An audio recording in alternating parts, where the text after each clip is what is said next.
চতুর্থ দিনের মতো চিকিৎসা সেবা বন্ধ রয়েছে জাতীয় চক্ষু বিজ্ঞান ইনস্টিটিউটে। নিরাপত্তার অভাবে আজও হাসপাতালে আসেননি চিকিৎসক, নার্স, কর্মকর্তা, কর্মচারীরা। এ নিয়ে আরও জানবো। চক্ষু বিজ্ঞান হাসপাতাল থেকে যোগ দিচ্ছেন সহকর্মী আনোয়ার সাদাত নূর।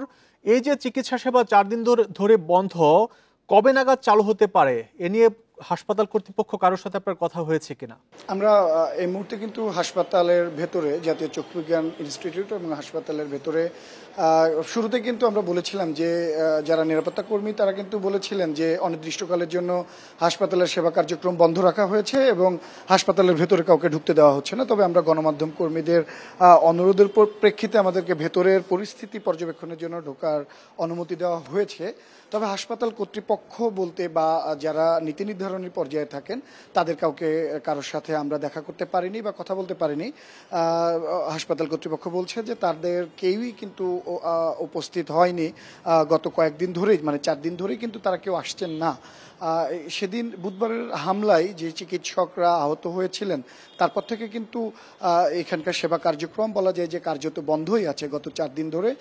আমরা আজকেও কিন্তু এসে সেটাই খেয়াল করে দেখলাম যে যারা রোগী বা সেবা প্রার্থী এখানে সেবা নিতে আসছেন তাকে কিন্তু গেট থেকেই নিরাপত্তা কর্মীরা ফিরিয়ে দিচ্ছেন যে হাসপাতালের কার্যক্রম বন্ধ আছে, সেবা পাওয়া সম্ভব না, চিকিৎসক বা নার্সরা নেই, সেই কারণ দর্শিয়ে কিন্তু বন্ধ করে দেওয়া হচ্ছে, মানে ফিরিয়ে দেওয়া হচ্ছে। এবং যারা এখানে ভর্তি রোগী অনেকে আছেন, জুলাই আহত যারা, তাদের পাশাপাশি কিছু সাধারণ রোগীও কিন্তু ভর্তি হয়ে আছেন যাদেরকে সরিয়ে দেওয়া বা সরিয়ে নেওয়া সম্ভব হয়নি, তারা কিন্তু এখানে আছেন এবং তাদের পরিবারের সদস্য। হাসপাতালের বেডে এখনো বেশ কিছু রোগী আছে, তারা কি ঠিকমতো চিকিৎসা সেবা পাচ্ছে কিনা?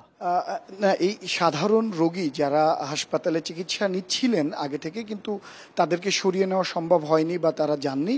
তাদের পরিবারের সদস্যরা কিন্তু নানা অভিযোগ করছিলেন এবং প্রতিবন্ধকতা তুলে ধরছিলেন যে 4 দিন ধরে তাদের কাছে সেবা কার্যক্রম যথাযথভাবে পৌঁছাচ্ছে না, ডাক্তার কিংবা নার্সকে তারা প্রয়োজন মতো পাচ্ছেন না, তাদের যে প্রয়োজনীয় পরিচর্যার দরকার তাদের রোগীদের সেটাও তাদের এখানে সেই সেবাটাও ব্যাহত হচ্ছে। পাশাপাশি কিন্তু তারা হাসপাতাল কর্তৃপক্ষের সাথেও কোনো যোগাযোগ করতে পারছেন না যে তাদের কাছ থেকে কোনো পরামর্শ কিংবা সিদ্ধান্ত তারা জানবেন। কার্যত যেহেতু চারিদিক থেকেই হাসপাতালটি বন্ধ এবং সেবা কার্যক্রম বন্ধ রয়েছে, ফলে কিন্তু যারা সাধারণ রোগী এখানে দীর্ঘদিন ধরে চিকিৎসা নিচ্ছিলেন তারাও কিন্তু সেই বা প্রতিবন্ধকতার শিকার হচ্ছেন বা সেই মুখোমুখি পড়ছেন।